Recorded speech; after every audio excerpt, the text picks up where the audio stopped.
amazing episode of Bluegrass Soccer Cast. I'm, of course, Jimmy. That's Mr. John. John, how you doing today, sir? I'm good, Jimmy. How are you? I am running around like a chicken with my head cut off this evening. I am still getting situated.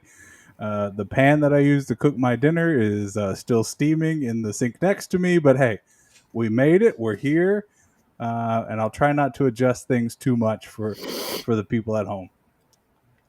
How's your week been, John? My week's been good overall. Yeah. Yeah. Well, if you want to talk about people who have been having a good week, let's go to the bottom line. And the reason I started out by saying it that way is because there was breaking news today for Lou City. Lou City, more or less, I mean, this is more of like an American sports terminology. It's not quite the proper language for soccer, but more or less, Lou City trades the San Diego Loyals with the San Diego Loyals. Blue City gets Kyle Adams, and the SD Loyals get Musha which is a big deal, right? For a team that's been struggling on offense, they trade away one of their better offensive players and get a defensive back in return, or a center back in return, I should say. Well, yeah, this is Winder's replacement, at least for this season, because his original replacement went out injured for the year. Right. Little points on Adams. He started 16 out of 18 matches he's played in. He has So he's 51 clearance. consistent, which is a good thing, right? Yes, yep. He has 51 clearances, 15 interceptions. Interceptions at center back is that's decently for center back. And his average foot mob rating for this year is a 6.79, so basically 6.8. So wow, that's pretty impressive. Mid, he's not a stud, he's not a superstar center back, but he can definitely solve some issues. Or help solve some issues.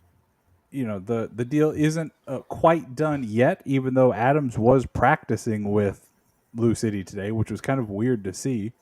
Yeah, he was practice. He was posted on the socials. Yeah. By all accounts, it's official. So I think it's just pending paperwork. Yeah, pending. What I saw was pending legal and federation approval, but I feel like it would have to be approved by the USL champion before we even got to this point, right?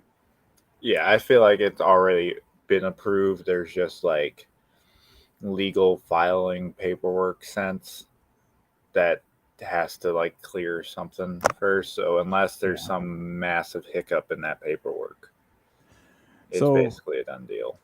On Mushagalusa's side of the deal, right? He is being loaned out to San Diego Loyals, Landon Donovan's team. For those who don't know, and if you didn't know that, you don't watch soccer in the USL very much. For the remainder of the season, this move will allow Mushagalusa the ability to get some very needed additional playing time because, like Lou City, the SD Loyals have also been having a terrible offensive season, so this should give them a little bit of a bump as well. Adams' arrival brings excitement both to the club and fans, and he is eager to showcase his skills and his experiences that he's had so far in the U.S. Yeah, this whole thing is weird about it's the weird thing about American soccer because it's technically a trade, right? Malus, I can't say his name. It's all right. I'm sure I butchered it too. Is out on loan, so right. Blue City get him back. So San Diego are giving up a player to have another player play 12 games. Yeah. And they're in the playoffs hunt, so it could be more. But 12 games, and then he's coming back. So Blue City literally gets a player. They're going, hey, get this player that's not playing that much for us, give him some experience, and then we'll take him back. So at the end of next year, unless Adams' contract is up at this year, Blue City is just walking away with both players from this deal. Yeah. Now, what I didn't find, because finding contracts not the easiest thing to do. I did not find if Mushagalusa has or how many more years he has left on this deal. Obviously, yes, for the loan stint, it's only for the season. But I wondered if this could be a precursor to an official off-season trade, or if this is going to be the end of his contract at the end of this year. Does that mean that he would then be a free agent and he could sign with San Diego or whoever after the season? Yeah, that's the one thing that does suck about USL in general is that the contract lengths and stuff is not heavily reported. You get some stuff with coaches. The coaching contracts are more reported, but player contracts, like I don't know, a single Lexington player contract length, they could all be on 1 year. I do know some are on 2-3 year deals. I don't know who. That's just from me talking with players and trying to figure it out. And all the players' responses are, we're not really sure if we're allowed to say that, but there are guys on more than a year deal. So, Well, but yeah, Coach that's what Stockley has those sucks. guys over there very tight-lipped. So Yeah, that's what sucks. So it could be that these are both rentals for both yep. sides. It could be that Louisville, at least next year, has both players. Like, I honestly don't know off the top of my head, or Now, couldn't find anything. I'm not quite sure the timing of when this story broke. I didn't see it till late this afternoon. So our article will be coming out about it soon. But one of the things that I asked in that article was, is this move an indication of the culture issues that were happening in the locker room, right? Does this mean that Mushagalusa was part of the problem, or he was the culture issue where, he just wasn't fitting in with the team? I don't want to wildly speculate and say stuff like that, but it seems like a very interesting move to move one of your better offensive players just for the rest of this year when you're really struggling to score goals. If his contract is up at the end of the year, Yeah. I can fully see that he was a locker room or a chemistry issue, because Yep. that's literally them saying not only that now it's not a full trade. So they're literally Right. telling the loyal, like, we want this guy out so bad, we will still pay him part of the Yeah. contract. Because that's Yeah. what We're happens still with paying loans, him. people who don't know. Yeah. Loans have, like, typically the club getting the player,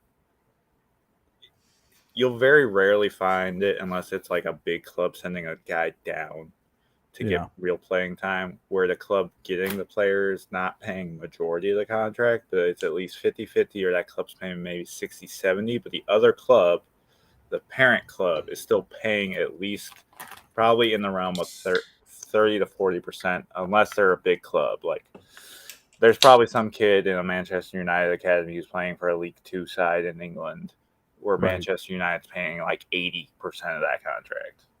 And again, like you Type thing. said, just to get that extra experience. So I wonder if maybe that's the issue here with Mushagalusa, because Coach Cruz did talk about this move was designed so that he could get more experience and more playing time.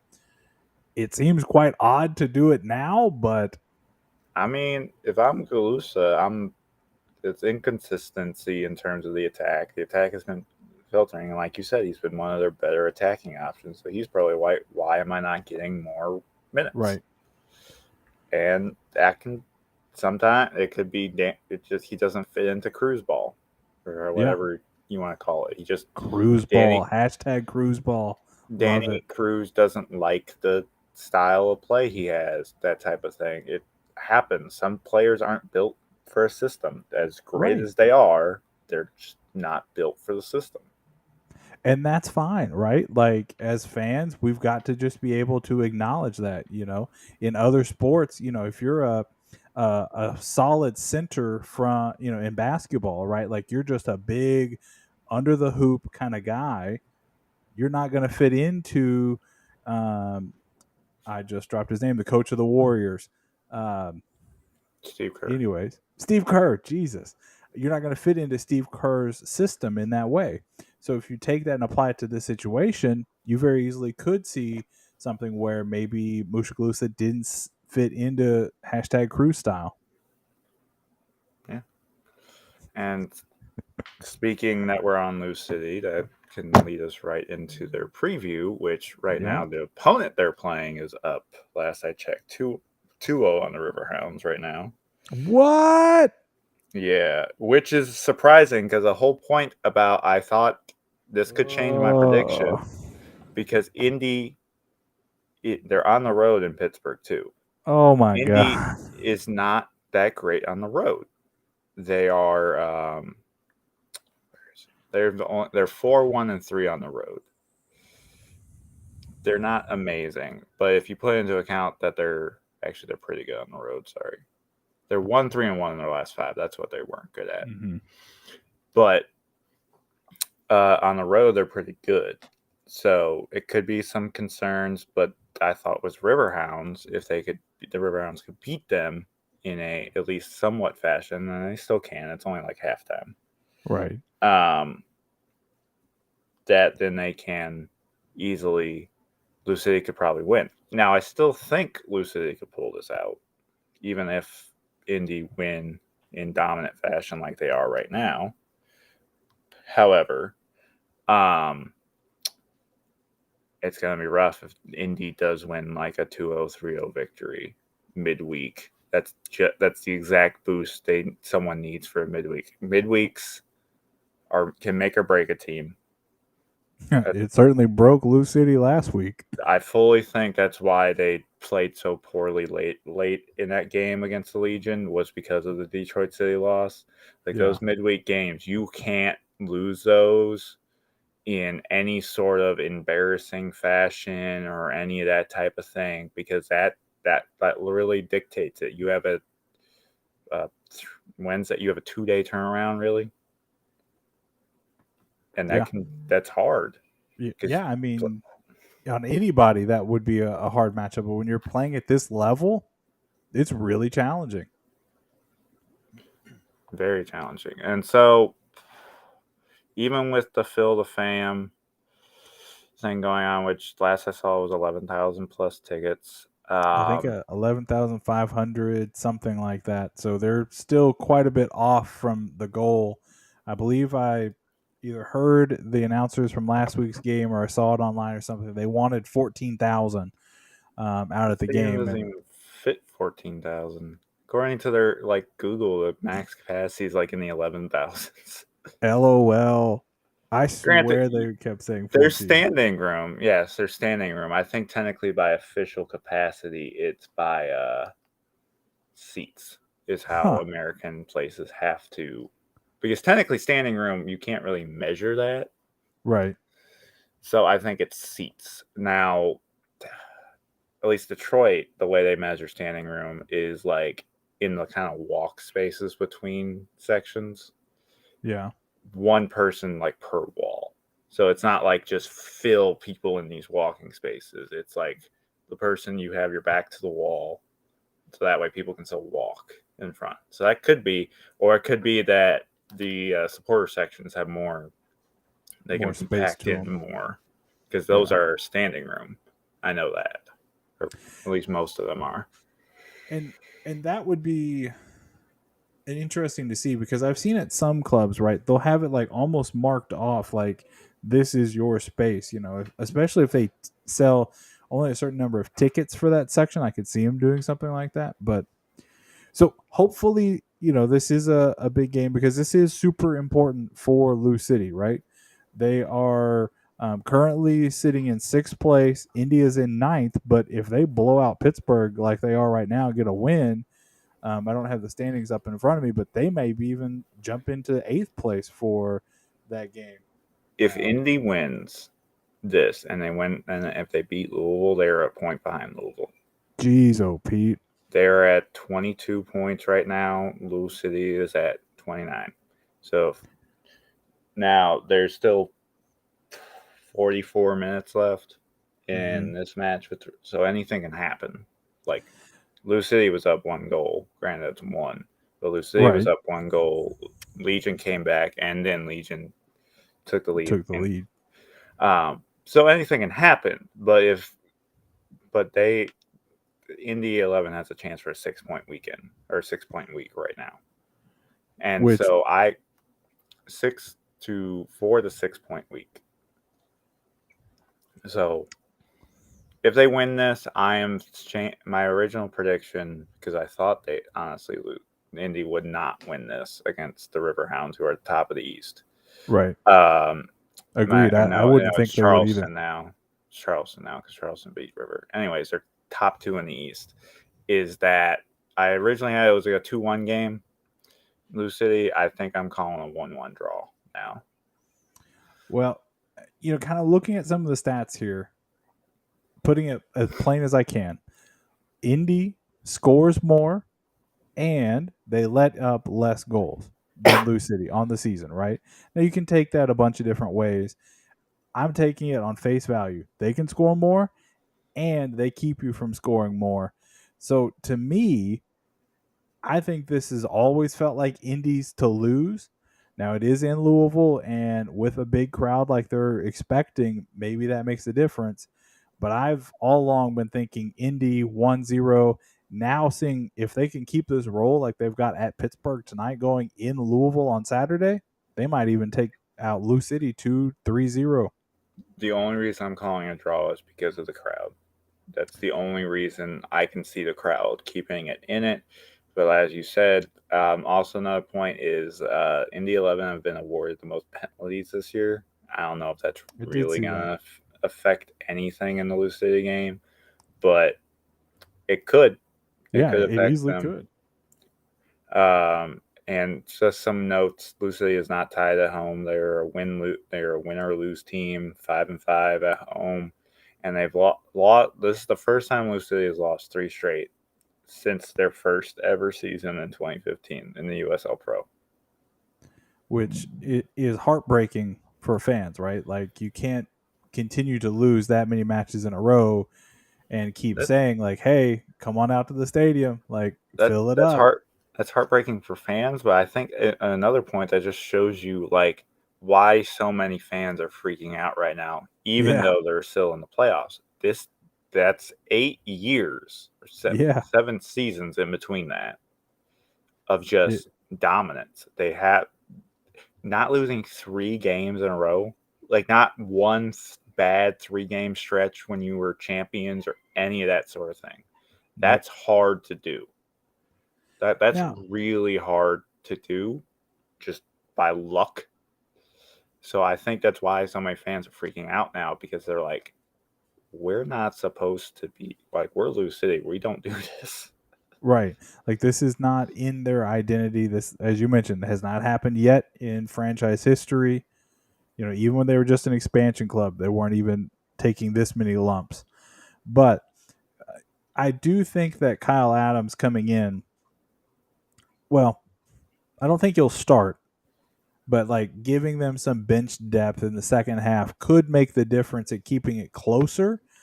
But I still think losing Mushagalusa as an attacking player at this point in the season, when you're struggling so badly, I think it's going to hurt them more than Kyle Adams can help them. But who knows, John? I mean, we talked about it last week. We thought, we talked on Monday that we thought they looked better on Saturday.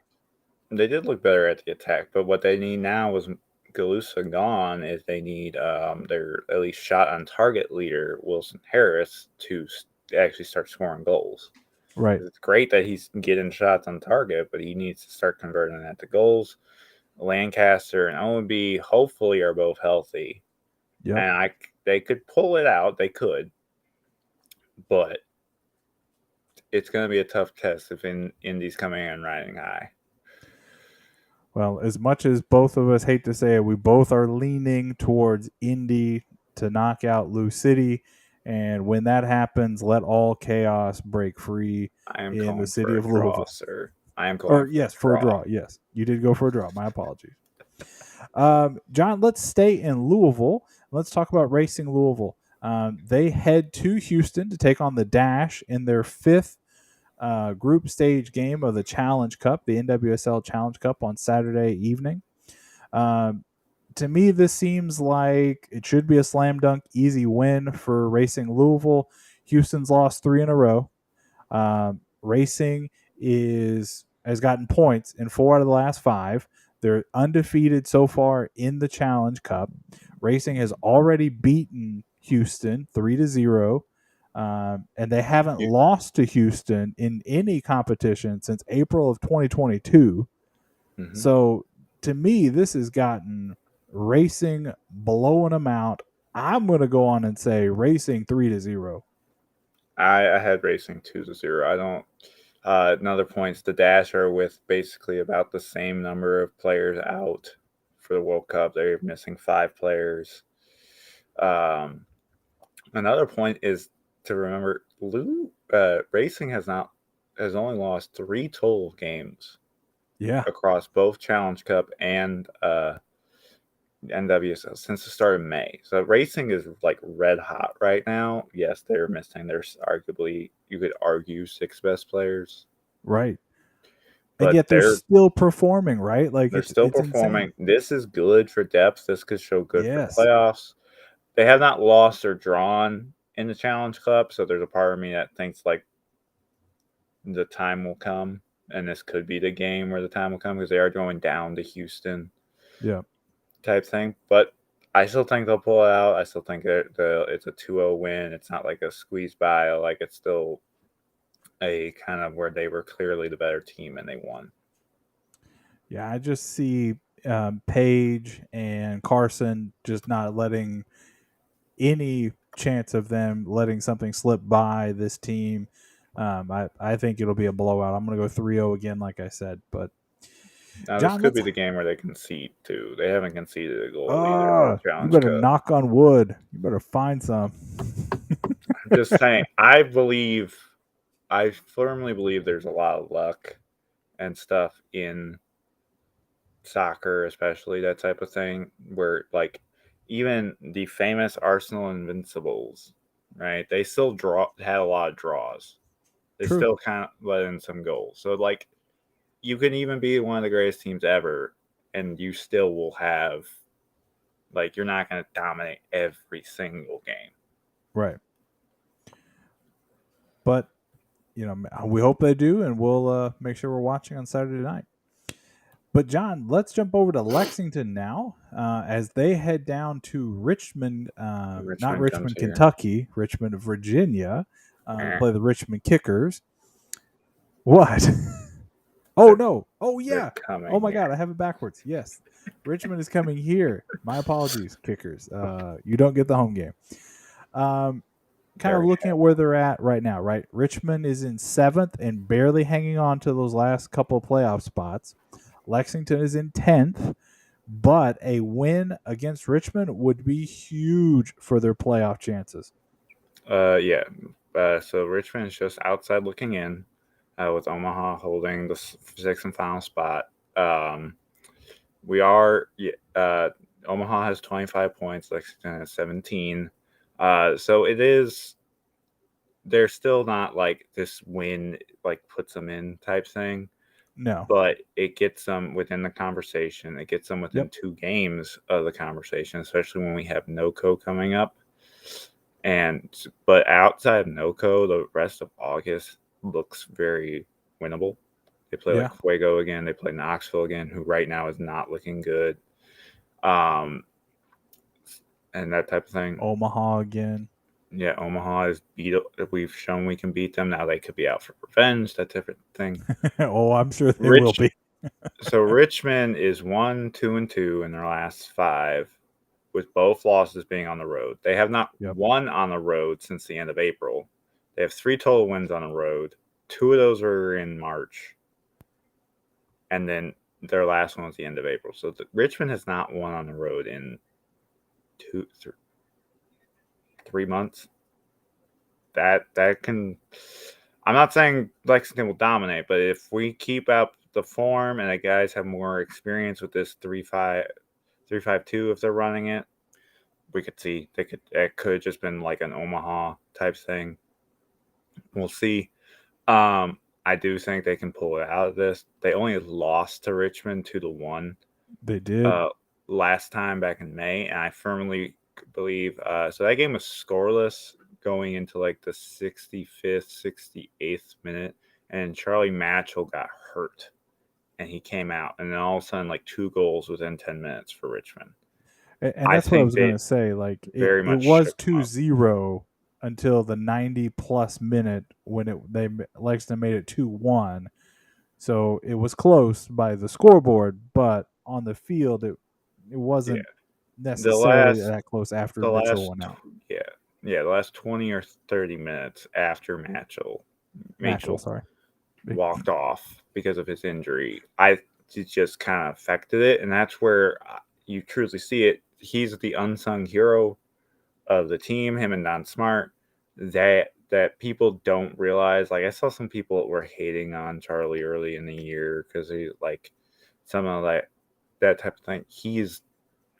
There's so much more to a captain than like being super intense in a Right. sense Or scoring a and lot of goals. or scoring or that type of thing. There's a lot to it. The best case I can think is Pollo for Barcelona. Like he was a world class center back, but if you watch those games, he was not the best player on that team a lot of the times. Yeah. But he was a leader, and Charlie is a leader, and that team was very shooken up when Charlie left because that was actually like the first time I think he walked off the field. I Yeah, can't fully like recall. he has played in every game, right? Cuz he didn't even miss after that, did he? He didn't miss. He hasn't started every game, but I believe he Mhm. came on against Charlotte. I think Charlotte or Fuego he didn't start, but he came on later. But yeah, him, Killian Fox, and Owen Green have played in every game. Off the top of my head, Fox is the only one to start every game because Owen Green's streak was broken this past game. Um, but yeah, those three are like our crucial core of players. Fox and Mitchell are part of the leadership team as well as Admiral Knight and Dunn Smart. So like they're all part of the core. So those guys are very crucial. I am very concerned if both Fox and Mitchell weren't are on the field ever because I don't Yeah, that would be necessarily. Maybe if terrifying. Don Smart's on there on the field, he could rally some stuff. But I would be very concerned that they're not on the field together. They Yeah. work well together. They have experience. They both played at FC Tucson together. There's a lot of They've got connection the there. chemistry there between them. So I'm picking Lexington to win 2-1.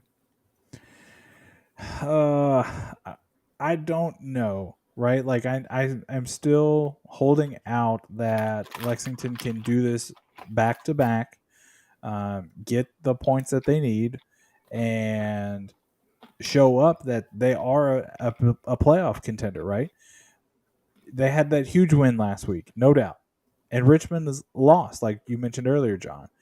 But I feel like Richmond is coming to Lexington to put on a show and to get back up the ladder for them. Because if they win, they can actually jump up a little bit on in the playoff picture as well.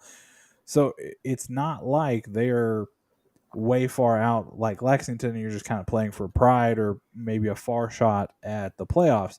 Like Richmond's coming here to win. I think Lexington will be better than they have been, including, what they did last week, right? So I think it's going to be a draw. I'm saying 1-1, maybe 2-2 with some shenanigans at the end for somebody to make it even. Yeah, I can see a draw coming out. I'm the reason I picked to win is because Lexington is really good at home.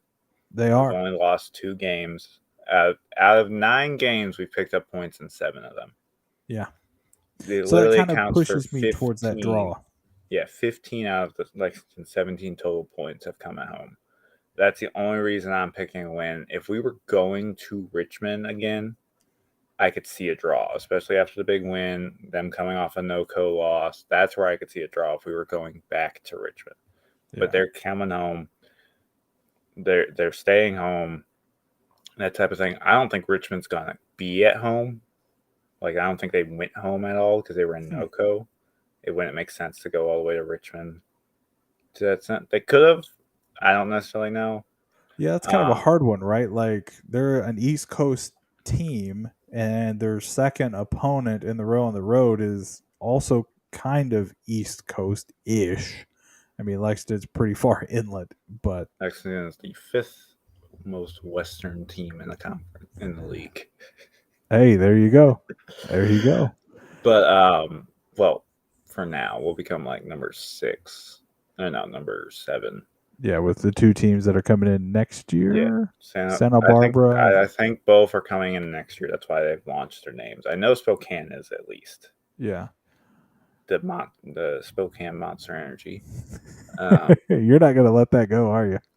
Once someone showed me that, I couldn't. I'm sorry. I already think I'm gonna go on a little rant here. I already think the name's a little stupid because if you watch their video they released, it's like water and all this stuff. It was like, okay, it's gonna be water related something, and they're like velocity, and apparently it's because one of the rivers, like the river that goes through the bridge, which I like the logo because it's supposed to be a homage to this bridge. All for I'm okay. That's okay. It looks like the Monster Energy blue cans, but I understand it. The logo I'm okay with. The name, like fast moving rivers, is not something like unique to anywhere. Nope. Anywhere like the Pigeon River down in Tennessee. I have whitewater rafted, which is funny enough. If you do that, there's a big old rock when you start on it that has some guy's like name on it.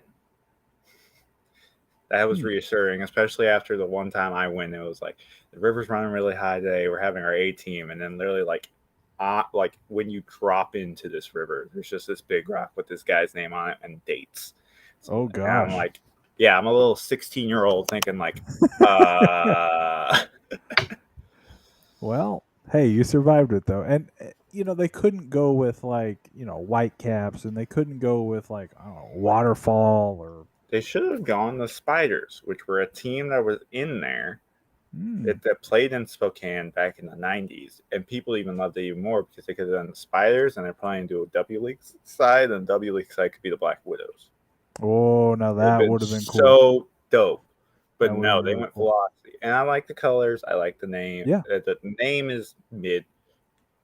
I don't, as much as people don't like that we go the European route of just like FC type stuff, I don't like the city name FC or city name SC. Like for prelude to the draft of the title, if you're looking at this and wondering why we're not talking about drafting USL teams, like Rio Grande Valley Torinos FC, Blech. way Hate too long on that. Central Valley Fuego FC, way Awful. too long of a name. El Paso Locomotive FC, just be the El Paso Locomotive.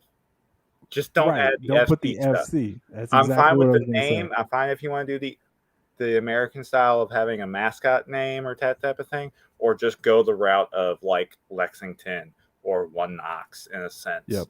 where it's like, or City United something, right? Yeah, just go that route. Don't do like city nickname, and we're gonna be a sporting soccer football, whatever you want to call it. Right. You don't want to be the Kitchen Selectives, Whitewater Rapids United Football Soccer Club. Like that's just way too long. Also, that is just things that were in front of me. Yeah. But anyways, you may see some of those teams that you named with those long, unnecessary names. They're definitely dropping in our draft later, and I cannot wait. But before we get to that, John, let's jump over the pond to Australia for this one. Or are they still? No, they're still in New Zealand. I believe all of America's group stages are in New Zealand. Like every group, wherever they're playing, is within that country. They're not like bouncing between the countries. Good. So what we're saying is for the American Outlaws and everybody that are in New Zealand, you all have made that America West at this point. But Team USA women's national team plays tonight against the Netherlands at 9 p.m. Eastern, 8 p.m. Central. And this is a critical match in this group. Winner or a draw here will really go a long way to determine who wins this group. This, of course, is a rematch from the 2019 finals. And a little historical fact here for you, John. This is the first time that a World Cup final rematch is happening in the group stage for any tournament, men's or women's. So that is very interesting. Oh, it's extremely interesting. I will say to the point, the winner of this game wins the group. Yep. In a set, a draw would make things very interesting, solely because Netherlands has Vietnam next, and the U.S. has Mm-hmm. Portugal. Yep. And Portugal, if they get a draw, or if they beat Vietnam, Portugal's playing to win then, because Portugal can still make out of the group and knock the USA out. Where Yep. if Portugal beat Vietnam, Vietnam's out of it. They're done. Like they can't win. So the U.S. cannot afford a draw because that could make their last game very interesting. Because I don't Yeah, see and Vietnam beating Portugal. I don't see either team winning that one. I think that's got a draw written all over it. So to me, it is going to come down to, even with a draw here, these are the best two teams in this group. These are the two teams that should advance.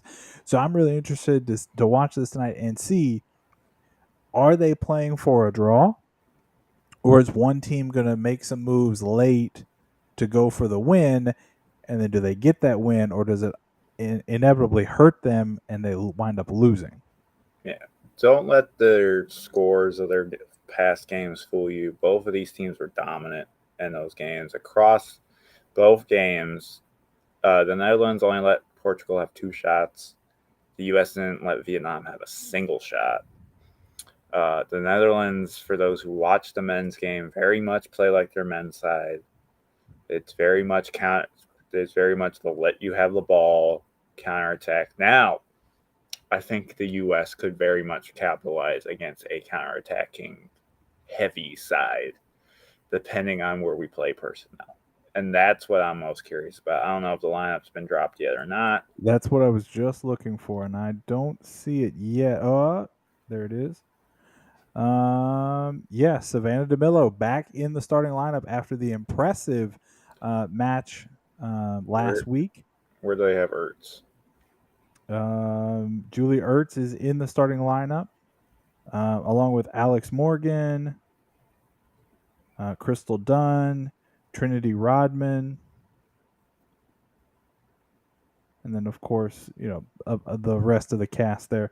I thought I had seen somewhere that Rose Lavelle was supposed to be in the starting lineup tonight, but A lot of people speculated that when hmm, DeMello was subbed off for Rose Lavelle in the Vietnam game, because Rose Lavelle is coming off of an injury. Like she wasn't like fresh off injury, but she wasn't like able to fully participate in camp and stuff, like max health. That like, right. oh, that's just DeMello started against Vietnam.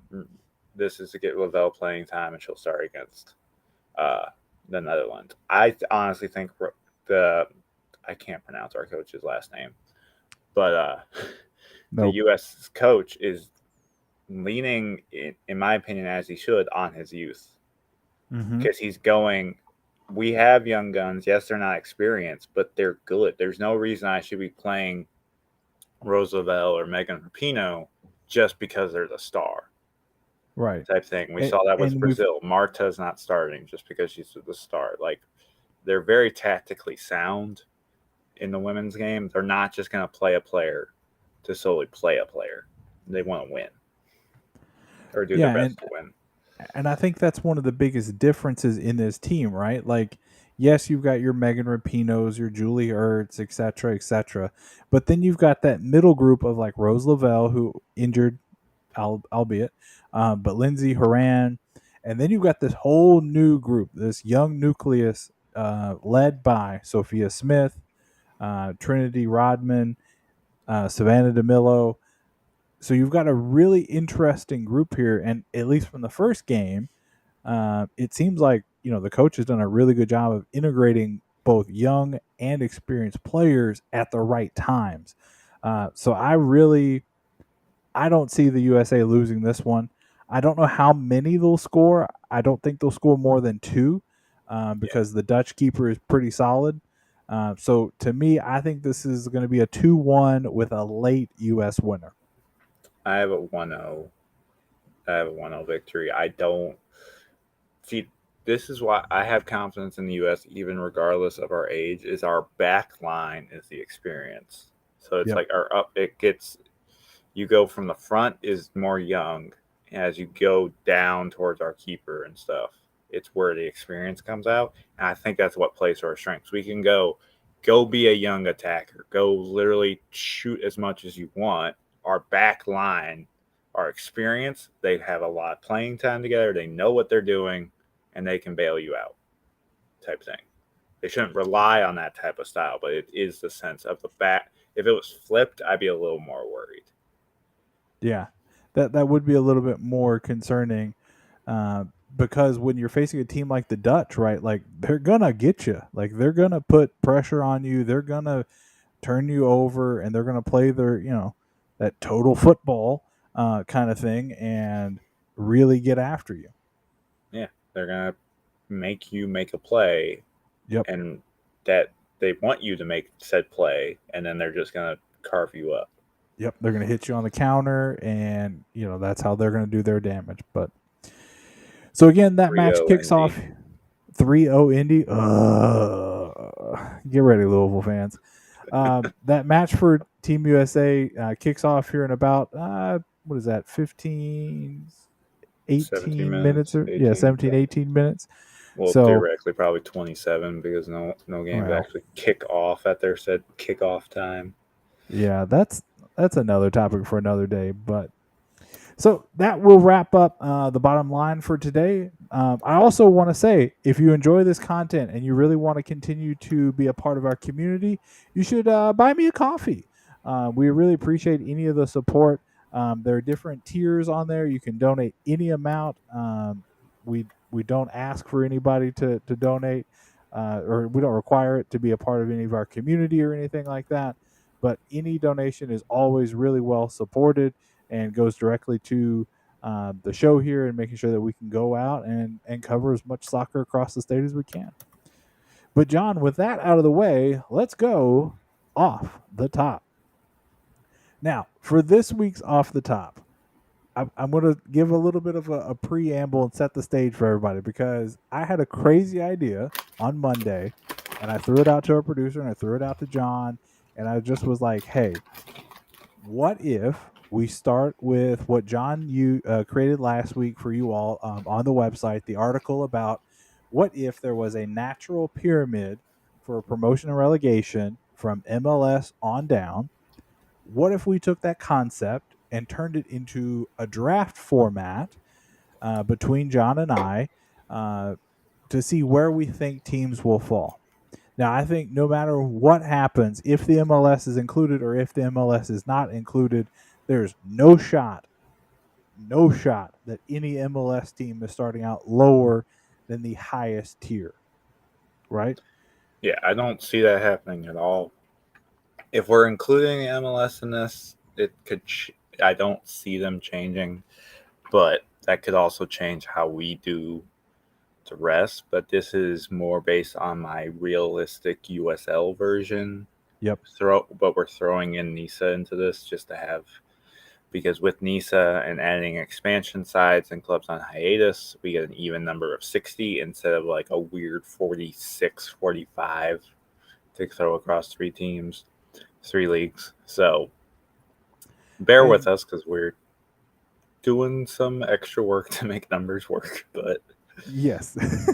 And I will say, so we're going to do this over 3 weeks, right? So this first week, we're going to do the premier group. So that top tier, what would be, if USL solely does promotion and relegation, this would be the absolute top.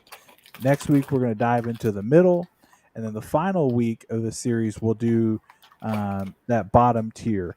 Um, I have some surprise picks for that bottom tier. And I'm continuing to do my research and continuing to look at, okay, who is a real viable option for that. But for some of these clubs, we don't know how they could do. So, for an example, right? If you look at a team like Appalachian FC, out of Boone, North Carolina. They had a great run, made it to the second round of the Open Cup, right? Yep, and they are a Fantastic USL run. 2 side. Yeah, they're a USL 2 side and a NPSL side, right? So they're not at the same competition level. I have no clue. I mean, John, if you do, please tell me. I have no clue about their financial situation. I can see some information about attendance, but not much. So when we get to So, that final week, I'm pulling some different things up because I want to bring some other teams to the table. yes. In general, the NPSL, UPSL, USL League 2, there's like 200, 300 clubs, It's an something insane amount. across those things. So we can't. If you want us to consider a club, or at least me to consider a club, give us a reason. Hit us Please. up on Twitter, Yep. Instagram, message us in our Discord. Give us the case for your team or whatever side you want. In that case, to me, this is a bit of a spoiler. My third division is basically all NISA and the expansion sides, the USL Yeah. expansion sides. Because if you're doing this, they shouldn't buy into above league. It should just be you can buy into our very bottom tier, and if you want to play in Premier, you gotta win. Right. So I'll give a spoiler here. If you're a fan of teams like Tallahassee Sporting Club or Tallahassee Soccer Club, Denton Diablos, Iowa Raptors FC, Dakota Fusion FC, if you're a fan of those, well, first off, hey, welcome. We're in Kentucky. Thank you for listening. But secondarily, let us know why your team should be in what league. But I will genuinely listen if you give me a good case for like Fort Wayne, or that's um, a good choice. do the Rhinos still exist? The Rochester Rhinos, they still they exist? do in League Two. Okay, Rochester Rhinos in that case, because they are technically an historic club. If you give me an arguable case for your club, I will very much consider putting them in above the third tier. Because right now, like I said, NISA, because even though they're third division, they're like the most random third division out there. Yep. Their their reporting sucks. Their statistical stuff sucks. It just Trying to I'm watch annoyed. their games. Oof. Yeah, it sucks. Anywho, so them and expansion sides, like I've stated, because I don't believe you should be able to buy into a different tier, are my bottom tier. If you believe that Mm, I Appalachian disagree with some FC of that. is above those teams just by being in their semi-professional league stance, I'll hear you out. I will ignore financials and hear you out for why they should make such a high jump. Absolutely. But John, to get us started here, I'm gonna flip a coin on my phone here, and I want you to call it. Okay. So 3, 2, 1, call it. Tails. It's tails. Well done, John. So Bet. you get the first pick tonight.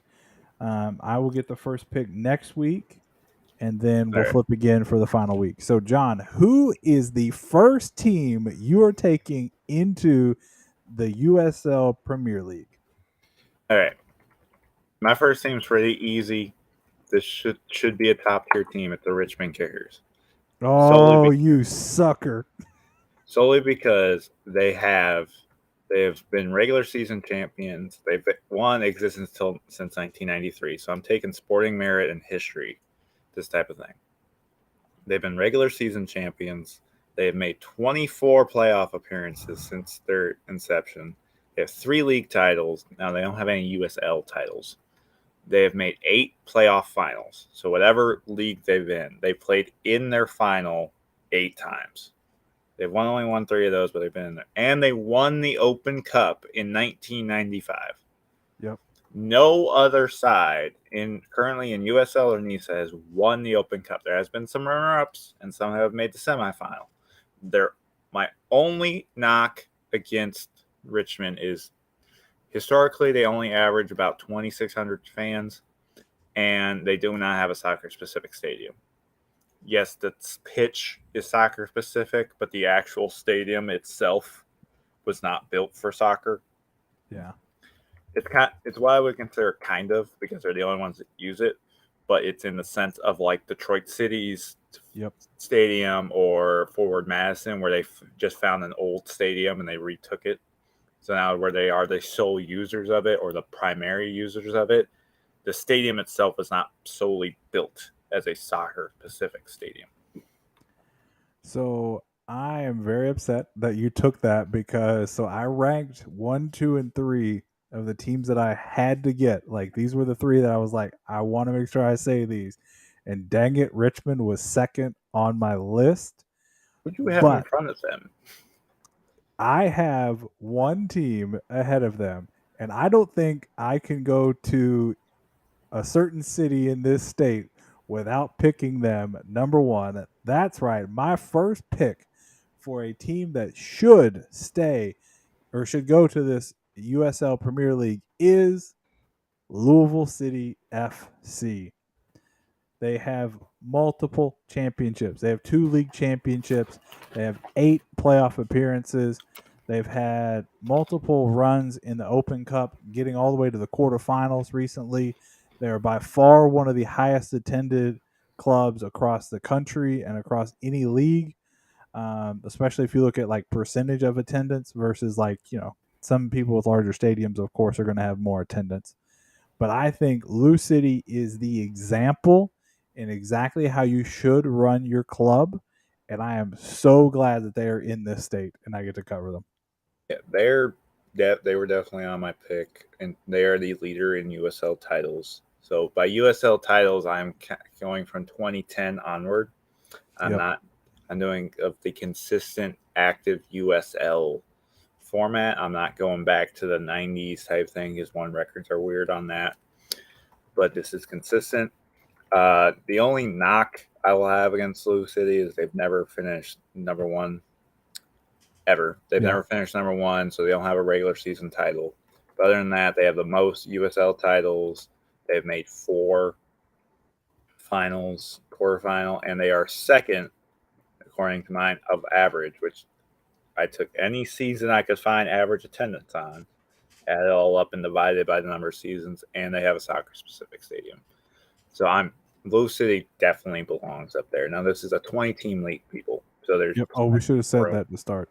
There's plenty of room for some teams that you could question. Yep.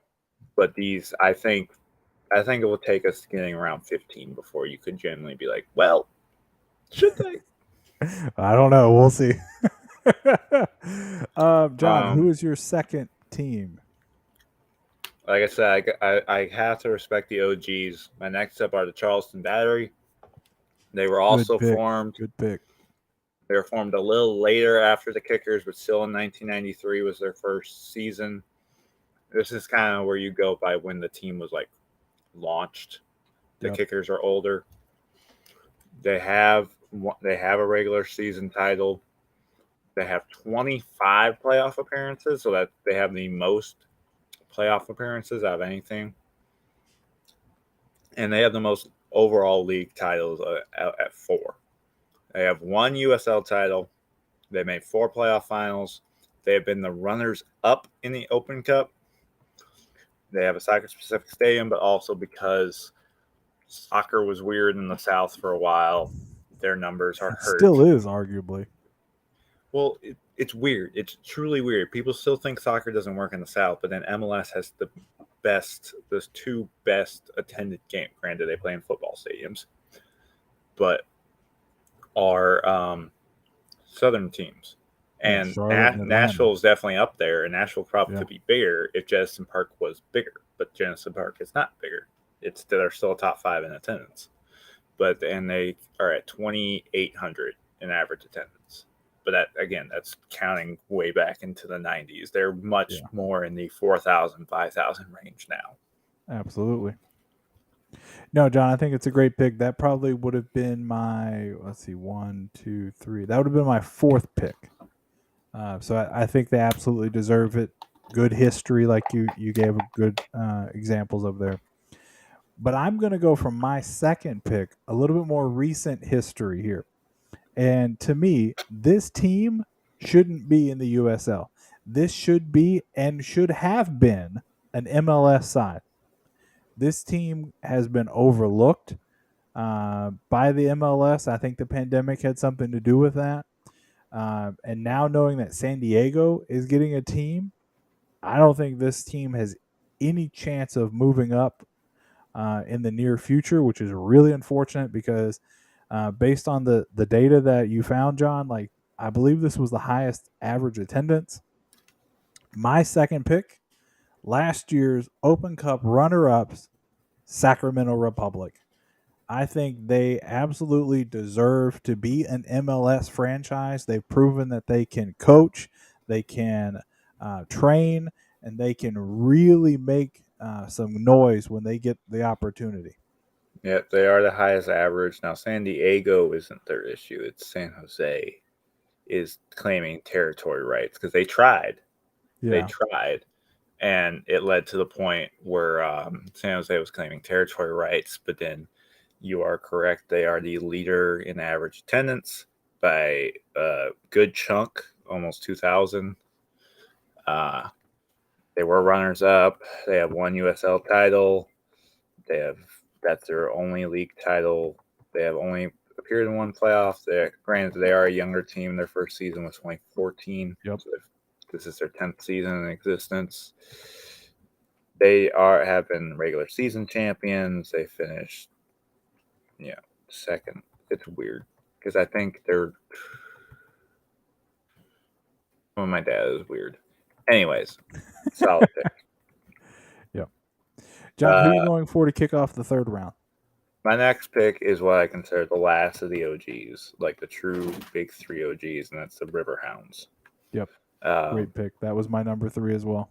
Been around since 1999. They have finished top of the league before. They're third most in playoff appearances. Funny enough that the teams that were launched in the 90s had the most playoff appearances. Oddly enough, they've never won a league title. And ever. That was why they were third for me.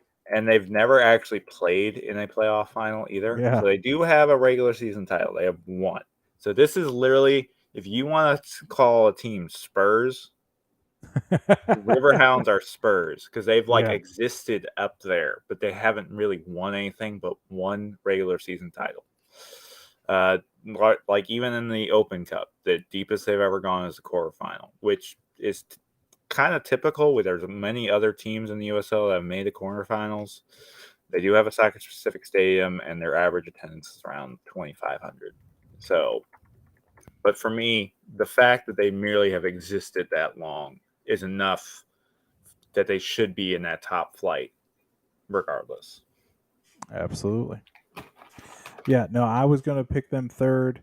Like I mentioned, I think so I kind of looked at like population density. I also kind of thought about like, okay, what does the rest of that city have as far as professional sports go? So to me, Pittsburgh was almost a guaranteed to make it in, right? And I used that same logic into my third pick. This is a newer team. However, they've got a beautiful soccer specific stadium just for them. They draw almost 6,000 capacity or average attendance, I should say.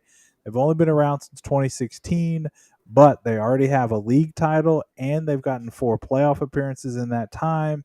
My third pick, San Antonio FC. I'll pick. John, what do you think? I'm fine with them overall. This early, I question, but overall, I'm fine with them. They're a good team now. The only reason I questioned is due to there's 3 MLS teams in Texas. True, but like, that's the only. This is me thinking realistically. If the U.S. was actually going to do this, TV market, TV revenue type of thing, you're competing with 3 other teams for that TV market. That's the only reason I could see the San Antonio not starting in the Premier. I could see them starting in the championship, but knowing how well they've been playing recently, they'd be one of the first promoted type thing, in my opinion. But that's realistic. Now for the top 20, definitely they're a top 20 team. in history that are still running right now. Yeah, and I think you brought up a great point there. Like Texas crowded when it comes to TV market and so forth, right? But there's enough space between San Antonio and Austin and San Antonio and Houston to kind of fit in. And that city is they love sports in San Antonio. They were huge supporters of their Spurs. They are, I should say, huge supporters of the Spurs. When the XFL had a team in there, when the AAF had a team down there, like they were leading in attendance in both leagues. So like they love sports, they love the San Antonio FC. And I just think you get a little bit of that Latin culture in there, being so close to Mexico and stuff like that as well. I think they feel like a natural fit in the top for me. That's fair. But let's All move right. on to the fourth round now, John. Who you got? All right.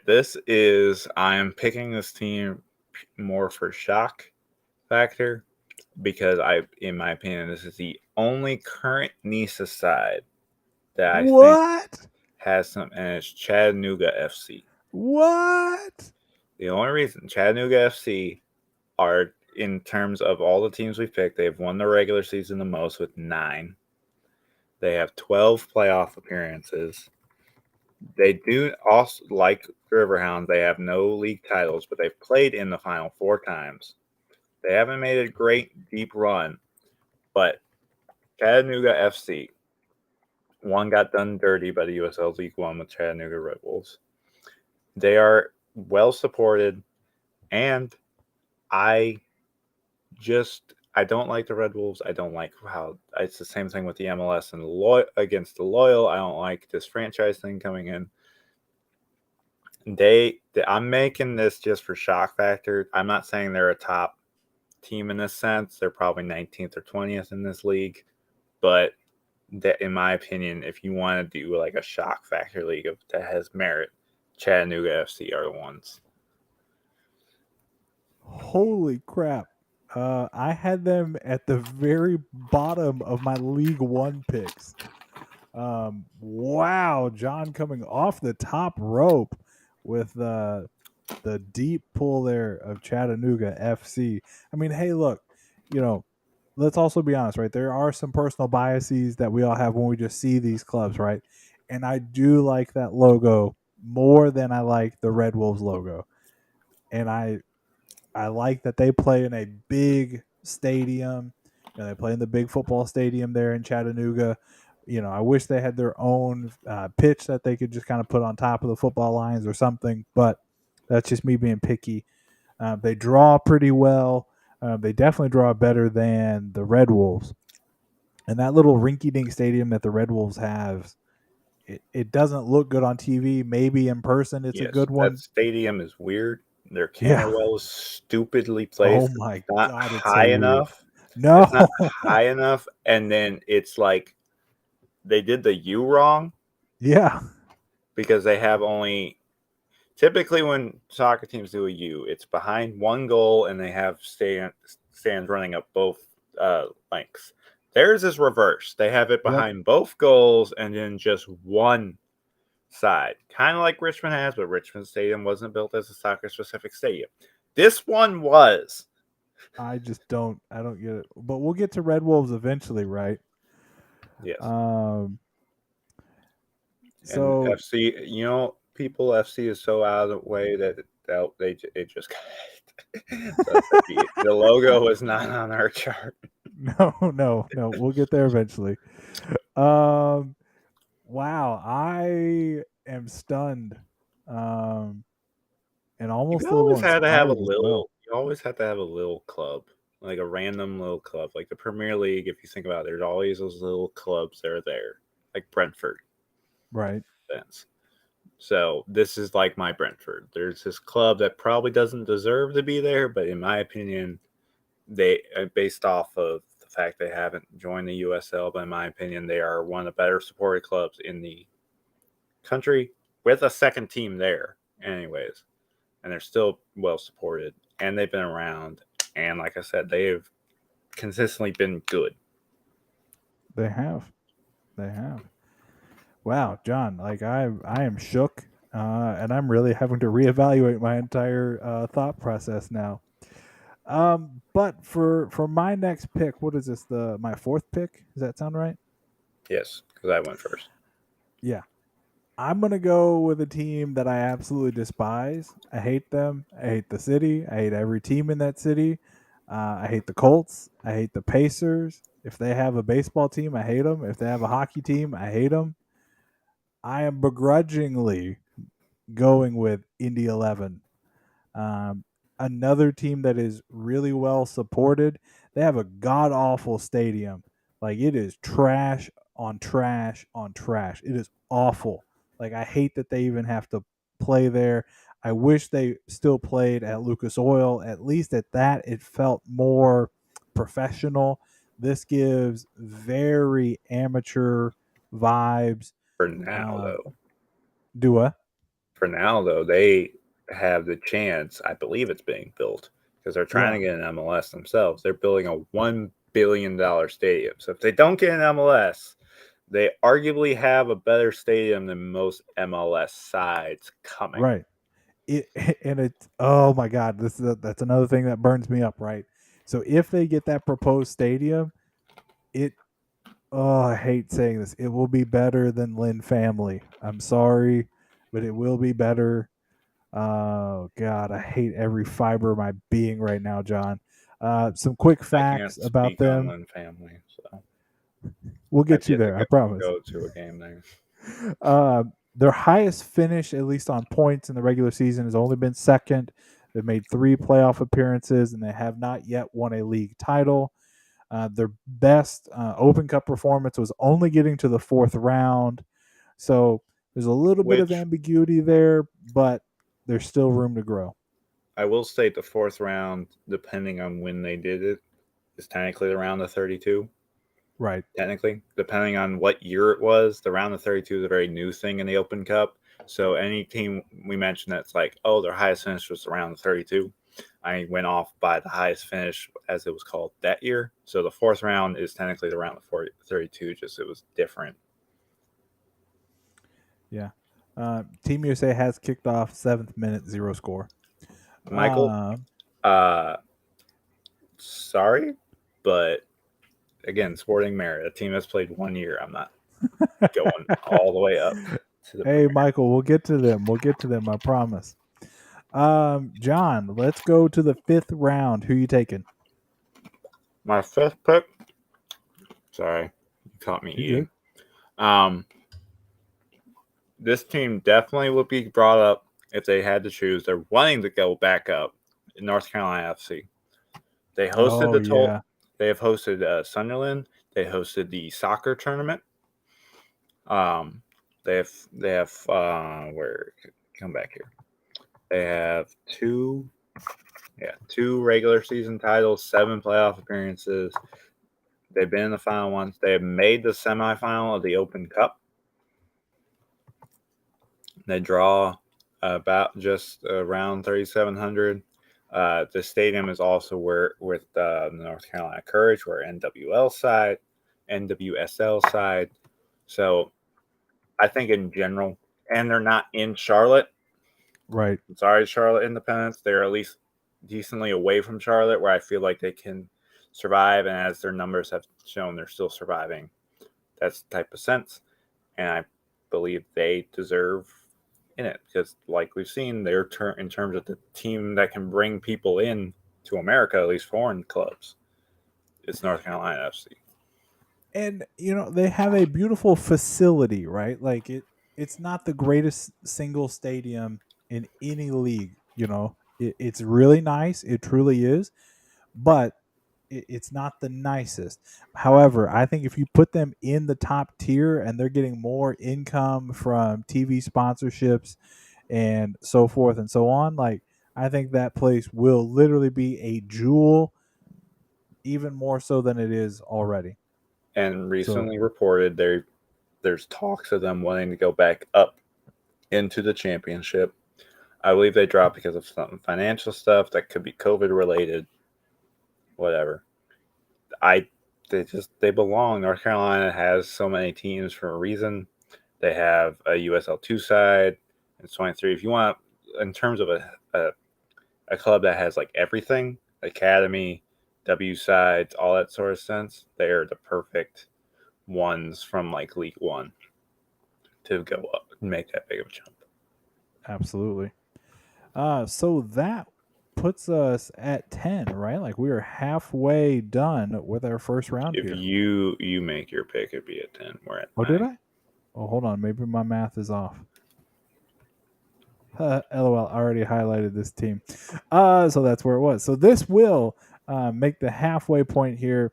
John, this city has not had a lot of professional sports over the years. It has traditionally not been a city that most have thought could host professional sports of any kind, just because of the nature of what people go to this city for. But the NFL took a You're shot not. and You're went not there, doing. and they have a beautiful stadium, and they have absolutely shown that as a city they can host high quality athletics, and they can put on a show in so many ways. The lights have never been brighter in Las Vegas. Welcome to the premiership, Las Vegas Lights. They play in a baseball stadium. You're saying that a team that plays soccer in a baseball stadium, which I know some Lou fans are reminiscent and nostalgia over playing at Slugger Field, or not Slugger Field. I forget the name of the Louisville No, Bat Stadium. Slugger Field. That's what I would call it. I don't know if Um, it has a professional name, like a bank or whatever. is a beautiful stadium for soccer. So And this yes, is my thing. they make sense. They make sense on paper, in my opinion. They'd be, if the MLS was going to go to 32, they'd be one of the two. Yep, But I agree. if you want in terms of sporting merit, their best finish is 13th. It is. Hey, look, man. The performance on the pitch has not been there. Point blank. Period. Even their attendance in their baseball stadium isn't great. But if you put them in Allegiant consistently, my God, turn the lights off, no question, they would be a success. There is nobody. I have a theory here, and hang with me on this, John. I think Messi, because he, as part of coming to America, right? I think part of his deal is to get an MLS franchise at a reduced rate. I Yes, think that is he's part going of to it. Vegas. I I think do there's not. money No, to be made there. no, I think he's going to stay in Florida or Hispanic, anyways. Where? I Where in think he Florida? is No, Jacksonville. Get the f Tampa out of Bay. here. He would take. Yeah, Ugh, what a I think terrible he would city. partner with the Rowdies. I could see Messi Ugh. doing that. You also remind me of the Messi fans that were all leaving the Inter Miami game after Messi got subbed off. Did you see that video? I That did. would be you. I did. It would not be me because I have been a day one fan, but I would think about it. Oh yes, thanks about it. All right, So, my just recapping before you break us into the back half of the Premier League. We have Sacramento Republic, Richmond Kickers, Charleston Battery, Pittsburgh Riverhounds, San Antonio FC, Lou City, Las Vegas Lights, Indy 11. I gotta scroll down here. North Carolina FC and Chattanooga FC. What a premiership so far! Holy crap! Send us into the back half, John. all right. So my next pick is, you could say this is density, and this. If anything is my homer bias, this is this Detroit City FC. Finally, I Uh, was waiting for you to take them. I didn't see. Here's the thing. I picked Chattanooga as off the top just to be have craziness. But if you want a club that has literally like the best territory, the only It's reason the MLS Detroit. hasn't gone there because there's some like fan divides about it. There's not an MLS team in Cleveland, which is the closest city. So they would compete with Chicago or Columbus. They are Yeah. literally all by themselves up there. There are some NISA sides with the Michigan Gold Stars and the I don't just the Michigan Stars. I don't know. These teams I've never even heard of until I actually like started like actively following lower league soccer, and I learned like, oh, you're apparently in my neighborhood. But Well, there's Detroit City has also Detroit United, right? Like in the city, that's got a Detroit little bit of a United, following. very tiny following, like the most tiny. But Detroit City FC has been well documented as you could say the best lower league side, fan supporter wise. You could argue in terms of supporter section. Um, in general, they have a very nostalgic stadium. Gives that kind of esque. It's kind of weird. It's very weird and very old, but it has that esque. It's very. Very old. Holy God, it's old. It's decrepit. It's barely walking. It's Have you terrible. gone there? Have you No. been there? Then you shush. But It no, is in all old, but seriousness, it's nice. I really think, and I've said this to you before, I really think you put that team in Ford Field and you cover that and make it a soccer stadium, no question, they're going on like they're going places. Ford Field has hosted like uh, both national teams have played there. Manchester Yes. United has played there. Ford Field had like and Ooh. Bad news here. 17th minute. Netherlands 1, USA 0. Oof. yeah, it's only the 17th, so we can bounce back from that. It's because we're talking about Detroit. Shush you. There's I some kid. I kid. others. Indy 11 versus Riverhounds finished 3-1. Uh, Lexington is not the only team to get clapped at their home stadium. Madison lost. Madison lost 4-1 after scoring the opening goal in 20 seconds. Sheesh. To Tormenta, too. So we're Mm. like Tormenta is the one that goes in and beats people. Yeah, but you. Yeah, I like I said, Detroit City, good pick. I do think in a at least a stadium that looks a little bit newer, and I don't. Where is that stadium in relation to the city? So Detroit has two cities within it, Uh huh. and it's in Hamtramck. So in terms of if you're going to like Ford Field or Comerica Park, it's like 20 minutes Mm. northwest ish in terms of like city driving because Yeah. you kind of, but it's in this middle of this neighborhood type thing. It's very much a Luton town esque if you want to think about it. Like it's literally like you're walking past townhouses and then there's just this stadium. Okay, my pick, Mm-hmm. and I've hit all of the teams that I feel really comfortable being in. Well, except for your Chattanooga off the out of nowhere. Shush you. Uh,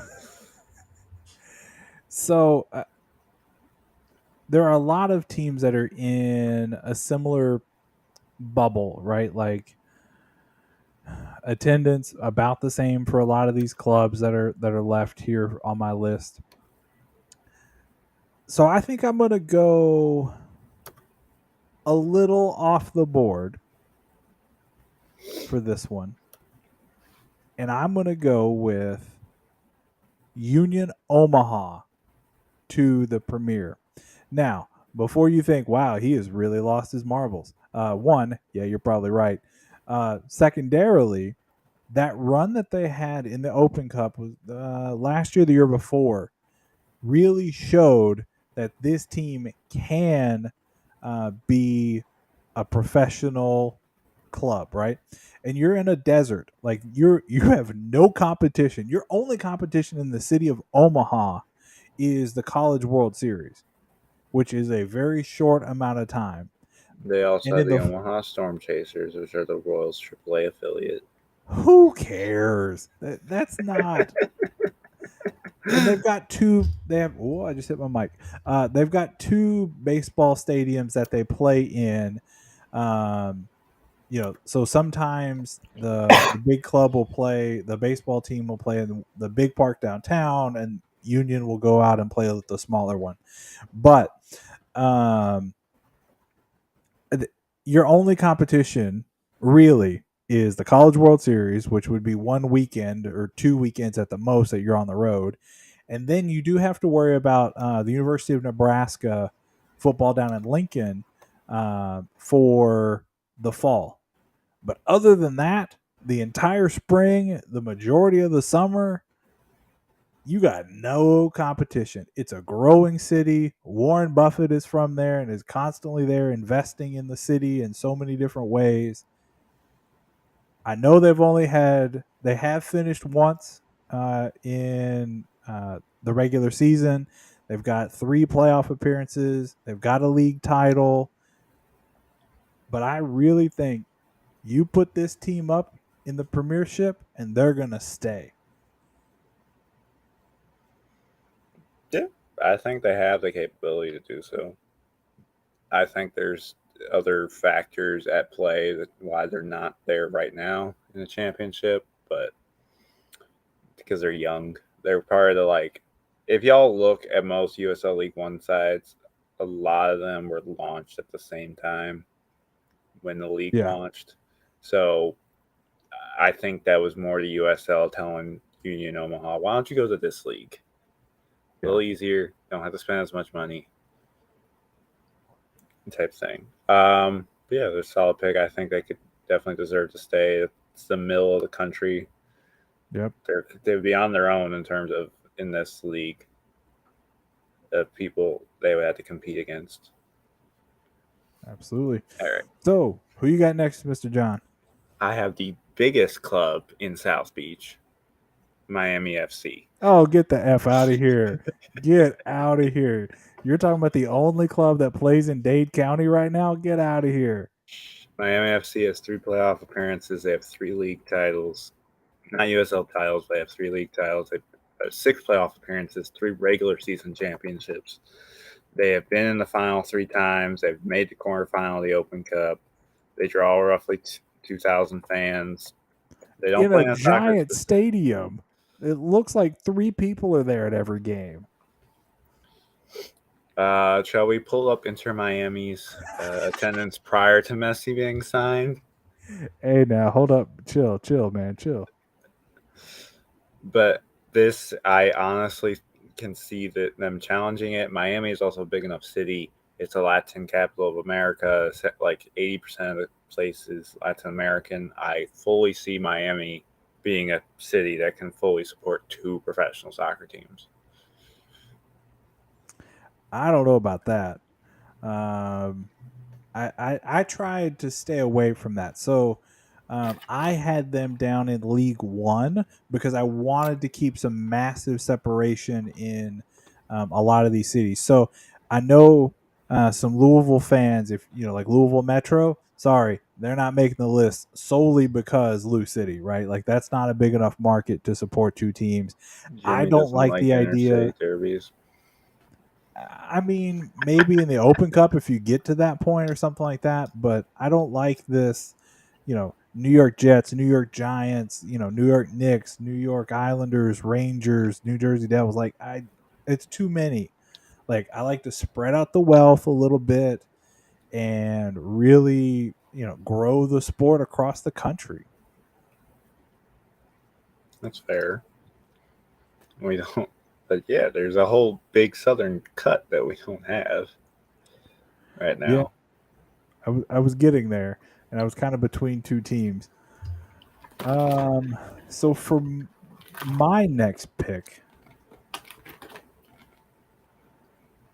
but there's another team that's really good that would probably beat both of these teams if they played.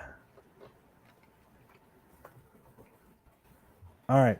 So for my next pick here, I'm going to stay in the South and I'm going to go to a market that is growing, a market that very soon could have some significant college football and significant college sports happening in it just because of league affiliation and stuff like that. Take me down to Birmingham. Give me the Birmingham Legion. And I think they, with the financial support that they would get from a Premier League like this, would be able to stay up. Now, this is a more newer team. They started in 2019. They don't play in a soccer specific stadium, but it is a really nice football soccer stadium. They've finished only as high as fifth, but they've made the playoffs four times. No league titles yet. They did make the quarterfinals of the Open Cup at one point, and their attendance is a smidge over 3,000 per game. That's fair. They don't really have, in general, many teams around them. The closest teams are Chattanooga, really, that they compete with.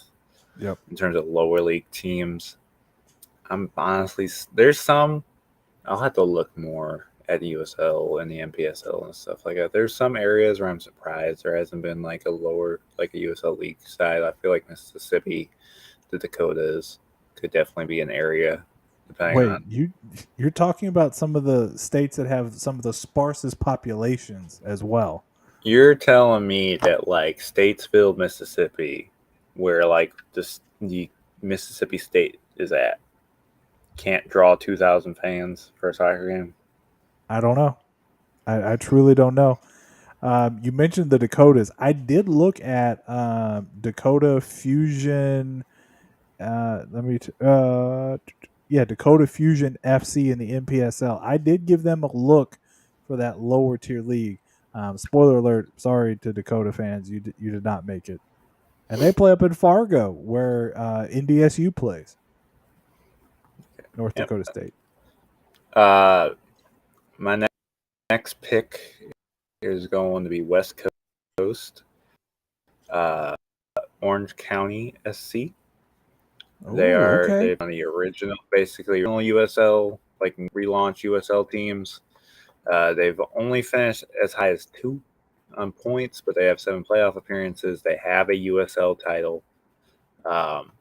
They've been to the round of 16 of the Open Cup, and they host 3 teams in their stadium because 2 NISA sides also play in that stadium. So, yep. They're no major on my part. They're a solid pick. I had them in the league. We got there yet.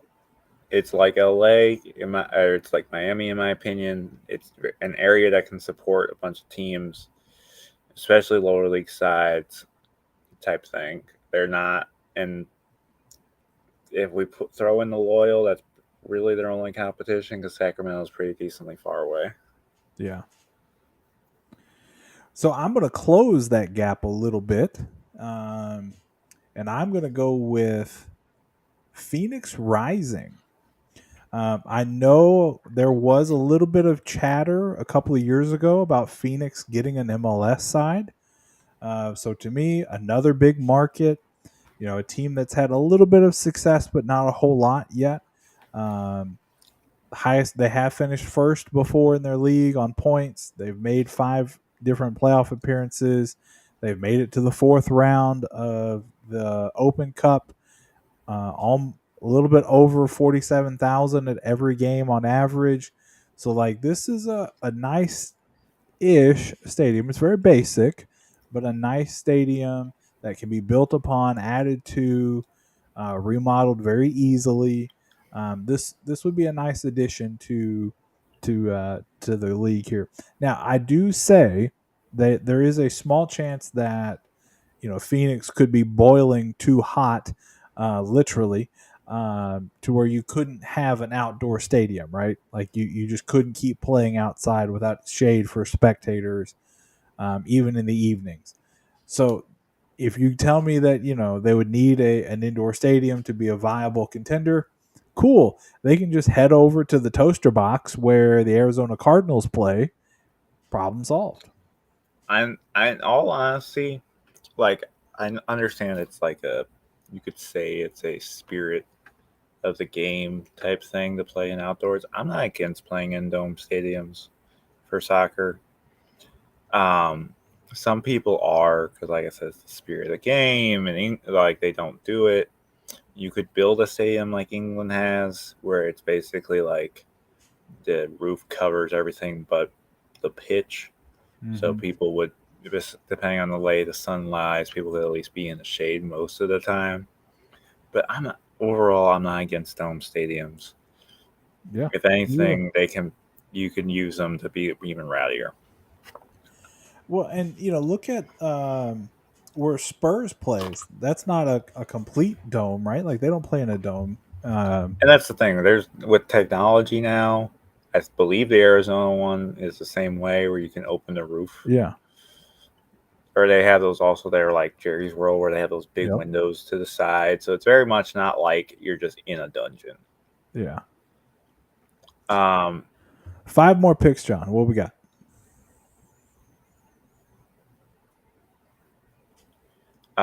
My next pick is the Tampa Bay Rowdies. Ugh, I was avoiding them so hard. They're another original. They have a league title. They have 2 league titles, actually, 1 USL title. They made it to the round 16. They're like a historic team. They're rebirth of another team. They draw 4,000 fans. Now they play in a very ugly stadium for soccer. Very like ugly. The way they outfit it just looks. Ugh. Yeah. Nope. But they have a fan support there. They're very well supported. They're a good team. They've been historically good. Only 1 regular season title, but they've made the playoffs 7 times since 2010. I think they're a very solid team for it. Indeed. Yeah, I don't disagree with you there. I think that's a good pick. That stadium really gives me pause on, how can Tampa Bay get a team at this level, right? Like it's just such a quirky design, retrofitting into a baseball stadium as they have. Like, I don't know. Maybe it could work, but I don't know. They might need a new stadium. If this actually legit happens, if I'm the USL, I'm doing the same thing the MLS said. We will put you in this if you can guarantee us a soccer specific stadium. So that could affect some clubs. So while our comments said put up Lexington's getting a soccer specific stadium eventually. Like it's at least in the works, or they have a place they could build it. That could jump some teams if the USL is like, we're going to prioritize teams that are either in a soccer specific stadium or have one being built in that sense. So we'll prioritize them being up, which can force other teams to figure it out. Agreed. But you're up. My next pick here, John. I'm going out on a limb for a city that really could have this team be something special. Now, the team's performance, no way does it deserve to be at this level. They were only around since 2019. Their best finish was 4th. They've only had 1 playoff appearance. They did make a 3rd round of an Open Cup. But I think that Hartford, Connecticut, and the Hartford Athletic, after losing the Whales and losing out on, or the Whalers, I can't remember their NHL team's name. Whalers, yeah. Losing out on potentially being the home of the New England Patriots, I think Hartford Athletic could really be something. Maybe. I don't know if they haven't proved it on the field yet. That's what I'm trying to say. They have a good-ish stadium. It's not terrible. It's really close to par with a little bit better than Detroit. But I just really think for some reason, I don't know why, that this club could really be something. I mean, I could see it. Connecticut does have good support. They play in the same stadium as the UConn soccer teams. It's a very interesting pick. I can only see it because of the East Coast, which I can. Yeah. I have one I've been sitting on that I'm going to save till the end because I don't think you'll pick him. That I think would be perfect for rivalry close by. Okay. Yeah, I can go on and tell you. Looking at the rest of my list, no, I'm not anywhere in the Northeast. All right, John. Uh, so who do I want? You know what? I'm picking a team because the city has been gutted recently. They're about to be even more gutted. Oh, They don't can you do support it. teams. Oakland, baby. Oh. Oakland Roots are well supported. They are a very good side in both men and women. They have a women's team and they actually field one in the W. They're well supported. And Oakland deserves a team. They are losing the A's and they lost the Raiders because of stupid reasons. They also lost the Golden State Warriors. Don't forget about that. That That's stadium was right a next door. little different. How is it different? They're playing in a From what totally different city now. They're playing in from San what people Francisco. have told me, Golden State has the Golden State's always been Golden State. They've never been like that. It's not like in the sense where for football or baseball there was literally a San Francisco team. Yeah. So like if you were in San Francisco, you supported the Warriors. They were all like so it's a little different because of financial reasons and stuff that from what people have said, the Warriors leaving sucked, but it wasn't like the stab in the heart of like the Raiders leaving or the A's leaving, both for basically Las Vegas type thing. It wasn't the same. But Oakland deserves a team in this top flight. They're not going to get one in the MLS because of San Jose. Oakland can support a team. They have the culture to support it. A lot of their fans in their supporter groups for Oakland are in a stadium chanting "Sell the team." So we know they can help support teams. Yeah, I don't know. They play in a community college stadium. It's not very big. It's not entertaining. I mean, I guess kind of going on some of the other conversations we've had. If they built their own new stadium, yeah, sure, whatever. I just no, This no. man, Sorry, Oakland. this man's basing this off of stadiums, solely I off of don't have a whole stadiums. lot else to base it on for Oakland. They've only been around since 2019. And It hasn't. they've already been the highest scoring team in the league. They have 2 regular season champions. They've made the playoffs 3 times, and they've played in the final once with a third round. And they average nearly 4,600. Yeah. It's more than your Legion can say. Hey, that's a growing city. Leave them alone. It's way more than Vegas can say. Hey, it's a growing city. Leave them alone. Vegas will just take the Oakland roots here in a few years, anyways. Um, Jimmy Martin comments are not of mine. It's to the people of Oakland. To the Oakland 68ers or any of you other support groups, if you are to egg a house, it's the apartment in this guy Bowling Green. right here. Come at me, Oakland. Okay. So I get the last pick, right? No, Right? Or is there one more round? we still got one more round. I think.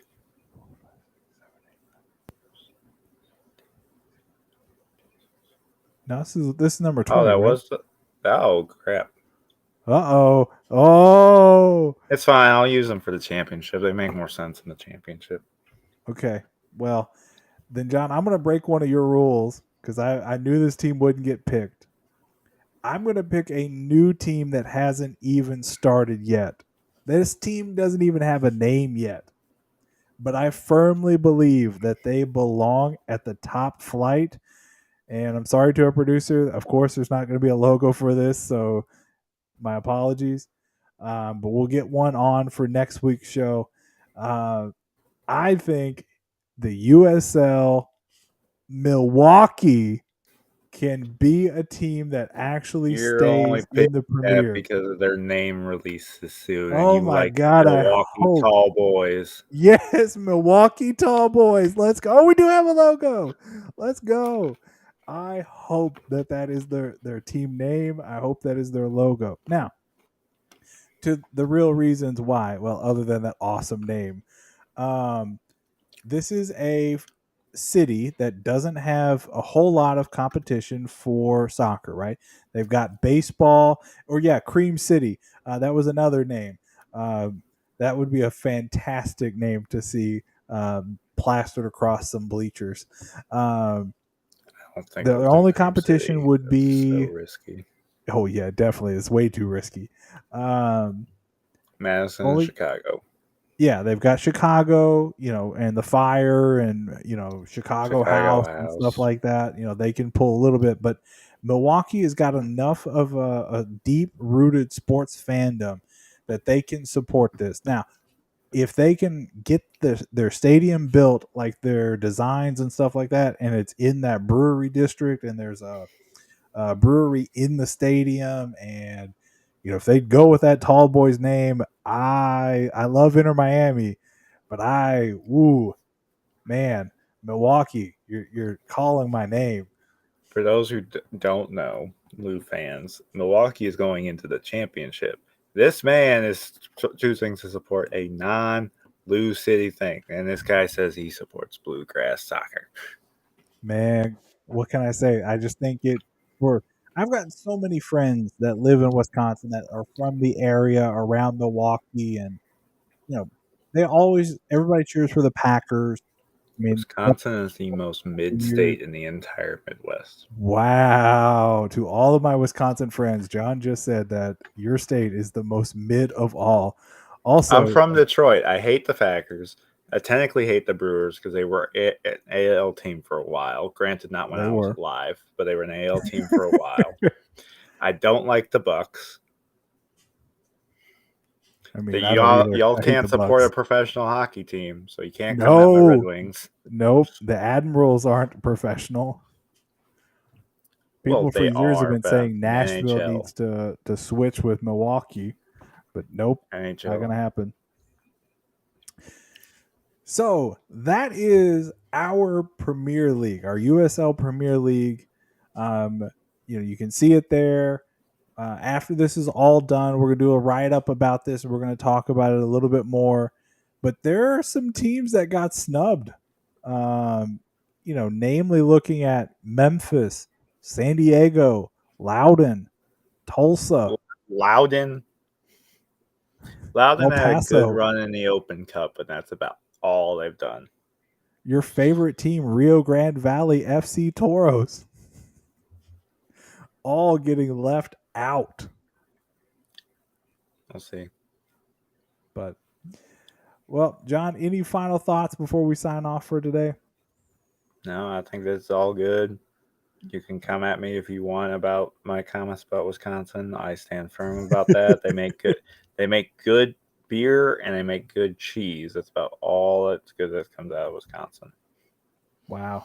There's a lot of great people that I know from that state. Well, the people, I'm not. When I am stating stuff about good coming out of Wisconsin, I'm not talking about people. There's people that come out of even good state, of even like the worst state in America, of Ohio. However, Fact, Ohio, worst state. However, the rest of it, who you might support on Sundays in the NFL, those are what suck. Absolutely. That's all I'm saying. Well, with that lovely note, that'll end another great episode of Bluegrass Soccer Cast. I want to thank you all so much for watching along, for chatting along in the chat there. We really appreciate it. Make sure you're following us on all of our socials at BG Soccercast on Instagram, Twitter, TikTok, and Threads. If Threads is still a thing, I haven't looked in like a week. It is dead. Exactly. Okay. You are with me. It's dead. And Make sure you're X also now, not subscribed. Twitter. Whatever. I'm still going to call it Twitter. Sue me, Elon. Please don't. The funniest thing is the website is X, but the app, they have yet to update the app. Fact. Make sure you're following us on all our great podcasting platforms: Spotify, Apple, Google, YouTube, iHeartRadio, and everything in between. That's John. I'm Jimmie, and we will see you on the next one.